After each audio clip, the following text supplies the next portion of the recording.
allegedly. Hello and welcome into Talking Bengals, the world's realest podcast. We have real things to talk about because we're real old and real cranky. So there we go. That's how we're going to start tonight's episode. We got a full crew here. How's everybody doing? Today. Yeah. There's nothing to There's nothing to not who day this week. I mean, nothing really important happened. I mean, Tanner Hudson got re-signed. Doesn't really move the needle for me either way. It's a very, I guess, meh is the right way to put it there. Sorry, Zach, you're right. Meh. Yeah, that's right. I am right. Whoa. Getting a little cocky there, a little big for your britches. Better calm down. But anyway, I know you had a huge. Hey, I will say. Oh. Go ahead, do your thing.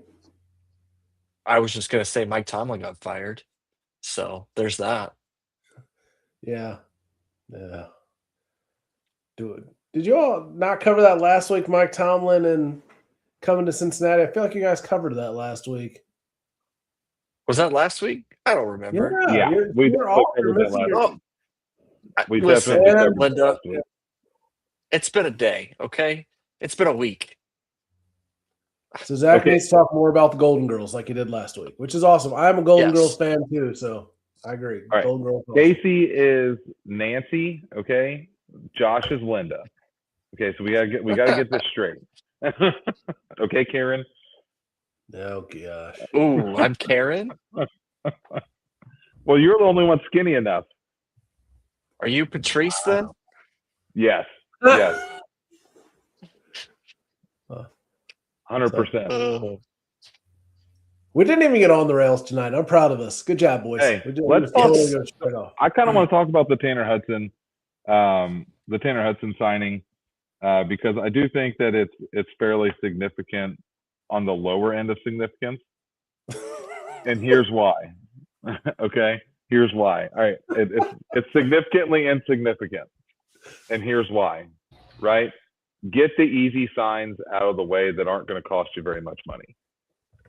Touche. Right, get all of the easy stuff out of the way. Like, hey, you want to be a Bengal? We want you to be a Bengal. This is what we're willing to pay because there's other things that we got to do. Right, because we have to be competitive this year. Right, we're on a make or break year. All right, get Tanner Hudson signed. He's one at least backup tight end, or at least some form of tight end that's going to catch the ball and is going to be there. Get that out of the way so that way we can start focusing on the defensive side of the ball. Next signing, I see Risner being the one who's getting signed next. He's openly admitted, I want to be a Bengal. We've already talked about everybody on the Bengals team wants him to be a Bengal. Let's just make it happen. Let's make it happen before March, before the freaking draft day, so that way we can just get it over with. I mean, what I think moving forward, I think the biggest key to the puzzle is that we just signed a tight end that we know is going to be productive if he stays. Yeah, I mean that's a solid one, and as Mo Egger keeps pointing out, you got to make your layups. I'd say this was a layup. It was a pretty easy one. And then Risner should be one as well. It should be an easy signing, keep us moving forward. But let's talk about a little bit of maybe surprising news. Sean McDermott let go from Buffalo. Also, did you guys read the press release? Instead of admirable job, they said admiral job. Nobody proofreads anymore. I just don't. I don't understand. Zach, I'll let you go because I just talked. Well, I mean, hey, captain, my captain. Like, let's do it. Maybe that was Josh Allen. Zach, you're too old to do a Dead Poets Society. Am I too old? And then he falls out of Maybe the I chair. am. I was really expecting. This isn't like the last time at Fort Knox when we tried to stand on chairs and I almost died. So, oh, good times. Yeah, I didn't break my pictures either. God forbid I actually hang them, but You don't need to hang them. They just kind of sit there and you hold them up randomly during the pod. That's how they work. But yeah, just letting go of Sean McDermott, but I honestly think it was the right move. I think he's had plenty of time to figure this out. Josh Allen literally in tears after the game. This isn't a Bills podcast, so we won't stay on it very long. But I mean, I felt bad for him. I didn't want him to win because I don't want the Bills to win a Super Bowl before the Bengals. But like, I legitimately felt bad for Josh Allen, just blaming himself. And the coaching, yeah, people say, well, bad break here, bad break there. But yeah, you had a chance to win the game and you played for overtime. That's not the right way to do it. Josh, what are your thoughts? I mean, my thoughts are the same reason why John Harbaugh left the Ravens. Those are two franchises that have had more success in recent years than the Bengals consistently, aside from the 2-year stretch that the Bengals have had. But they let go of their coaches after getting to the playoffs. Well, the Ravens not, but they made the playoffs every year except for this year. They have a standard in those cities that we seem to not have here. Here is just do good enough, try to be relevant, and try not to suck too bad, even though this year didn't really quite work out that way, but they had the built-in excuse that Burrow was hurt. It makes me so mad that these coaches are getting let go, getting fired, getting forced to resign, as what happened in Pittsburgh, after having a lot more success than the Bengals have had. I can't stand it. Yeah, I don't know. Nick, I know you got comments. I'm going to build more on what you guys just mentioned. Think about it this way. Zach Taylor has been here since what, 2019? Mm-hmm. He has produced 2 playoff teams. 2 in 6 years. So the only 2 years that he could not use the excuse that Burrow was hurt, we were in the playoffs. Close. There's 1 year Burrow. Yeah, Burrow's completely healthy last year. Well, it just shows you how bad our defense was. Yeah, that's true. That is true. On top of that, you run into the same flipping problem that we run in and year out in Cincinnati. Every single Bengals fan feels the exact same way. Why are we accepting mediocrity? And why are we accepting the fact that we have all of these great head coaches who just got let go from winning programs, winning teams, that we could bring in year one? They could probably take this team to the Super Bowl and win it. Yeah. Year one. John Harbaugh, Sean McDermott, freaking Kevin Stefanski from the Browns. God forbid he has a solid offense and decent defense to be able to. He had a decent defense in Cleveland. They could win ball games if the defense just played perfectly. It's kind of like the Bengals. The Bengals can win games as long as the offense plays perfectly. Let's just combine the offense from the Bengals and the defense from the Browns. Heck, we're Super Bowl contenders every year. Yeah. I mean, but at the end of the day, what we're looking at an organization from the top down, stopping at the coaching level, where we just accept mediocrity, right? Joe Burrow, Jamar Chase, T. Higgins, those guys don't accept mediocrity. They don't want mediocrity. They want Super Bowl rings. They don't want MVPs. They don't want All-Pro. They don't want to go to All-Star Weekend and go play flag football.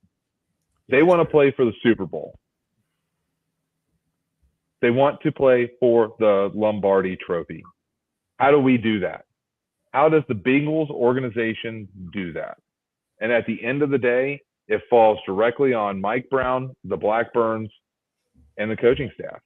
And until something changes to the point where we're making a drastic move in a way where we're going to bring in winning minds and winning attitudes, this organization is going to stay the same. and I hate to be the Debbie Downer because complaining is not my forte. I really dislike complaining because all I'm doing is just having a complaint fest. But it's the truth. It's objective truth. Yeah. Nick is on a lot of soapboxes tonight, but he's not wrong. I mean, I'll say he's not wrong on those. Looking at Casey agrees with me. This is a crazy year. It is. It's just weird. Casey agrees with me. Well, we're in the third week of 2026, and we've got a lot of agreements between the two of you. New year, new us, huh? Yeah, new year, new us. Maybe this is our Look year. at us. Look at us. But I mean, how bad do you guys feel watching these playoff games, knowing that the Bengals offense could have destroyed every team that I've watched play, except Every for single one. I don't know. I mean, now the Seahawks, and then Seahawks have a pretty dominant defense. Yeah, they look pretty awesome. But everybody in the AFC, I'm like, are you serious? Are you even serious right now? The Bengals could have easily run over most of these teams with their offense. And even if the defense played mediocre at best, they could have probably still run over most of these teams. It's sad to watch. But I feel like we've been on that for too long. So let's talk about happy things. I know some of our people who like the junior circuit have some prospects to talk about here. So Zach, I'll let you lead into it. No. Keep going. I want you to lead into it. No. Josh lead it. So when we're looking at the college football playoffs, we run into one team that everybody has to talk about. And it has one thing in common with greatness. Great head coach. The mindset, the attitude, the culture he brings, the way that he's able to get buy-in from day in and day out from each individual player. Signetti is one hell of a man. And yes, I will use it tonight. Hey, I do have a question to Nick. Nick, yeah. Whose staff did he used to be on? He was on Saban's staff. I'm not saying that Saban wasn't a great coach. I just don't like Alabama. I thought we were talking players. So when you're running into players like Mendoza, right? That guy is a straight dog. Right? Game on the line, I want him on my team. I like the fact that we got Joe Burrow, right? Who's also a dog. But man, whoever picks him up, they're gonna be fighters next year. One guy that I am looking for the Bengals to try to take, and hopefully he's still around, is Reuben Bain Jr. As soon as that man came into the game, his presence was felt. The first snap. The guy is an absolute beast at an edge rush. He's great on run. He's great on the run defense. He's great on the pass defense. I mean, he's literally what Mike Brown and Duke Tobin thought that Stewart was going to be. Just he's already there showing the numbers. Yeah, literally just let the big dog eat. Yeah, but he's not going to be there. I mean, we can dream, but I don't think he's going to be there. Well, so the two players that I've always wanted the Bengals to go after pretty much all season was either Reuben Bain Jr. or Caleb Downs. And with Dante Moore from Oregon deciding to stay at Oregon for 2026, that kind of shuffles things around, and every mock draft have both of those players going before the Bengals, unfortunately, which means we'll probably end up with a Bailey, which is another edge rusher that has high potential and high reward. Not so much to the likes of Shamar Stewart, but it's definitely possible. But if I could have my pick, I'm going Bain or Downs if they're there. So, I'm picking Reuben Bain Jr.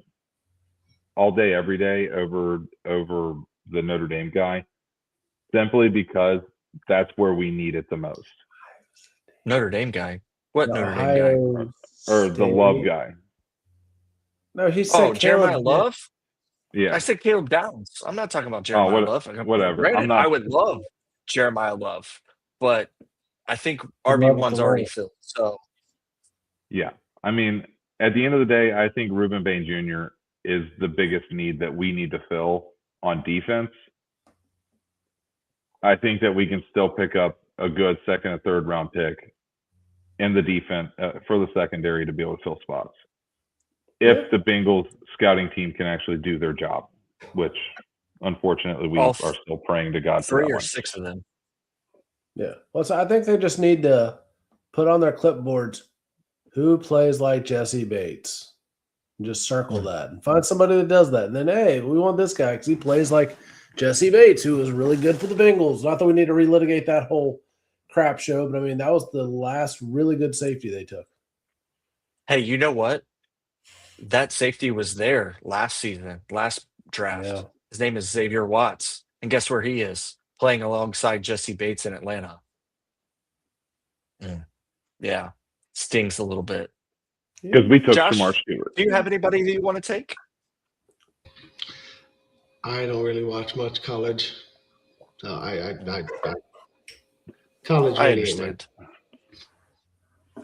It's fair. Who from UC do you want? That'd be the question. That's what Yeah.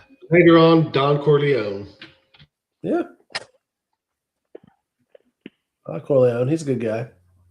Can we draft Cignetti? Yeah, that's draft him. Bring him in. We'll give IU Zach Taylor, and they give us Cignetti. That's what I'm talking about. I like that. Even trade. Yeah. Even trade. We'll buy his contract out and everything. Yeah, he's been in a Super Bowl. It's fine. Just swap him out. I don't think they go for it. I wouldn't either. So I understand IU. I understand why you wouldn't do that. But yeah, man, off-season topics. Let's just start jumping into it. So we've started a new series known as the Battle of the Bands or something with bands or artists. And we're going to basically, it's in the music podcast, but we got to fill off-season air time. So that's what we're doing. Tonight, the band we are featuring is Blink-182. We're each going to give our top 3 favorite Blink-182 songs. Josh, just randomly pick 3 because we know you may not be a huge Blink-182 fan, but pick 3. Can't say I'm a huge Blink-182 fan. To pick the names, I don't know. Get your phone out. It's 2026. I know, but I'm on the spot, so I mean. All right, Zach, go first. Yeah, just. I don't want to go first because I have some that are my personal favorites that aren't like super top charts. So. This isn't about super top charts. These are your favorites. All right, fair enough. Number 3 is Always. Number 2 is Damn It. And number 1, because I'm all about the feels, is Adam's Song. Ooh, those are all 3 good ones. I like it. Nick, what do you got? Honorable mention. You have an honorable mention. Go ahead, Zach. What's your honorable mention? Yeah. Stay Together for the Kids. Again, another one for the feels. Ooh, that's a good one. Well, number 3, props to Casey, All the Small Things. And then Desultory Gary, because I know how to play them. I knew how to play the intro on the guitar. That's the only thing I figured out how to do. And then Adam's Song is my number 1. We're going to make Josh go next. Just name 3 random songs from Blink-182. Just go ahead. Well, 3 songs that I know that I do like. All the Small Things, One More Time, and What's My Age Again. Ooh, all good ones. Those are all good songs. I like them. I had a really hard time, like I'm betting 3 out of the 4 of us did, picking our songs tonight because I'm a huge Blink fan, and there's so many great Blink-182 songs that it was hard to pick and narrow it down. But I guess if I had to, I'd say number 3, I'm going to go with Josie. Mm-hmm. Number 2, I'm going to pull a Zach and combine two songs because I can't think of them separately. They're always together. Going Away to College and the Party Song, because those two are always to me just basically back to back. You got to listen to one, then listen to the other. And then at number one, golly, this is hard. I had it, and now I'm debating with myself because Rock Show is one of my absolute favorite Blink-182 songs, so it would bump everything else off if I went with the other one, which is Mutt.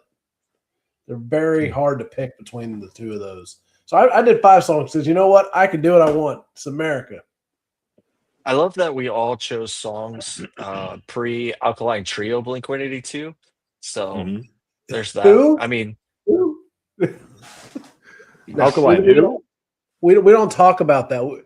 If this is post like 2010, there is no Blink-182 until they reunited.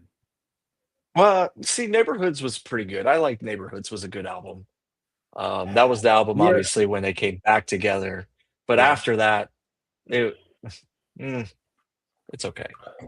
Yeah. I mean, well, I will put this out there. I'm a huge Blink fan. I've seen them in concert. They're great. They're awesome.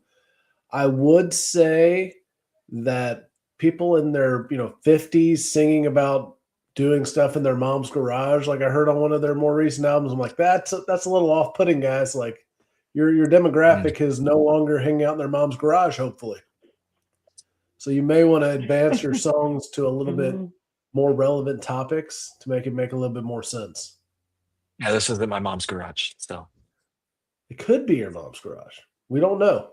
We don't know. I would say that I don't think I've ever hung out in my mom's garage. Yeah, more like basement. We're basement people. Yeah, we were basement dwellers. Definitely basement yeah, you people. guys definitely came over to my mom's basement a lot of times, and we were not very smart. Yeah. No, now I got to talk about more songs. So you just talked about that. Reckless Abandon, Roller Coaster, Take Off Your Pants and Jacket. The entire album is just awesome. Yeah, I was gonna say Aliens just Exist. say the album. Just say the album. Yep. Mark all of my Thomas Travis songs. show. Enema of the State. Yep. All right. So I think I have more of a fun one. So when we think about the Bengals and our drafting decisions in the past, when I say our, I mean, because it's a team decision, right? Because, we really like to make all these decisions together. Collectively collaborate. Yeah. So Allegedly. between 1 and 32, 1 being the best draft ever and 32 being the worst draft ever. Obviously, there's a correlation between the amount of teams that are in the NFL. Where do you think that the Bengals will draft this year? Not like spot in the draft. Obviously, we know where they're going to draft in like their spot, but like overall rating. Power rankings. I got it. Yeah. Yeah. Right. This is obviously pure speculation because we don't even know who they're looking at right now. Well, based on The their back of their past, hand. yeah, I mean, let's see. 2025, not so great. 2024, not so great. I mean, we'll go draft pick or draft year by draft year in an upcoming episode from 21 or 22 to now. I think there's more promise than we initially thought, but looking at the last 2 seasons, I'll just go ahead and jump in. I'm going with 22nd. Josh, what do you think? Right around the same bottom 10. I was kind of right around the same thing. And since you got 22nd, I'll just choose 23rd. All right, Bernsey. Well, I've got to switch it up, and I'm going strictly for this show's ratings because I need them to go up. Okay. So I'm going to say that they are going to have the best draft of the entire NFL in 2026. That's right. What? I'm going. No, I'm just kidding. I'm right along with everybody else. I think if you guys say 22, it's going to be between 21 and 23. Really. So split the difference, 22. See, I think it's going to be a polar. right? So we're either going to have completely North Pole or completely South Pole. I think we're 31 either or going to what? have 32. we're either going to have 32 or 1. I think we historically probably going to be 32. Probably going to be like 5 rounds of watching the Bengals take Shamar Stewart's or John Ross's, and just think about high potential but absolutely nothing to back it up. I think that's probably where we're gonna fall in the drafting.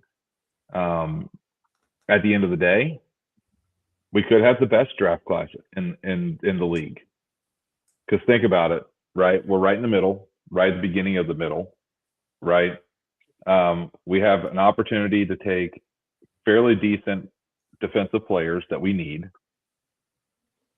And I mean, heck, we could come out as the top drafting class, the top of the draft classes, throughout the NFL this year, picking up exactly what we need. So we could come out 1 or 2. And if we're reading the situation right, it could be Zach and Duke's prove it year. Prove it or you're gone. Because there's a lot of pressure on the Bengals organization for them to leave. Yeah, definitely after how everything turned out. I mean, we've got a long off season to get into all this, keep digging in. We're going to be looking at draft classes, giving out more grades. We got some cool guests coming up later, in this off season. But I think tonight, let's go ahead and just wrap this up, put a bow on it, because as Zach mentioned in the title, it's a pretty quiet week. So we're just filling the airtime here. And we got some good closing thoughts. So Josh, you want to start us off with closing thoughts? I mean, as you said, pretty quiet aside from everybody else in the NFL. I mean, I just hope that they can actually come up with a good concrete plan and just figure out the right players to pick. That's really all it comes down to. We can speculate all we want, but I just think I'm going to be skeptical that it's going to happen until things change. So, sucks that I've become skeptical. Nicholas? I'm just going to say, I think that we can be positive looking forward. Because at the end of the day, it's just the NFL. It's just football. We have so many other things to be thankful for and grateful for. Each one of us have a beautiful wife, amazing children, and we've been blessed beyond our wildest imaginations. So at the end of the day, I'm just grateful to be here. But if the Bengals do something good, we'll cheer it on today. Well, dang, Nick taking a really high moral road there and a deep cut, making us all feel good. I can't even make fun of him for that. So thank you, Nick. Zach, go ahead and plug the socials and everything else. Yeah. As always, thank you for joining us. You can find us on any of your favorite social media platforms. We're at Talkin_Bengals. You can also go to our Etsy store and check out some of our latest merch or some of our old merch if you like the best sellers. Got some new stuff coming your way as soon as we get some board member executive votes. Cough, cough. Other than that, I really don't have anything, man. It's like I said at the beginning, it's been a week already and it's only Tuesday. So thanks for being here. Appreciate you guys. I love you all. Take us home, Case. Yeah.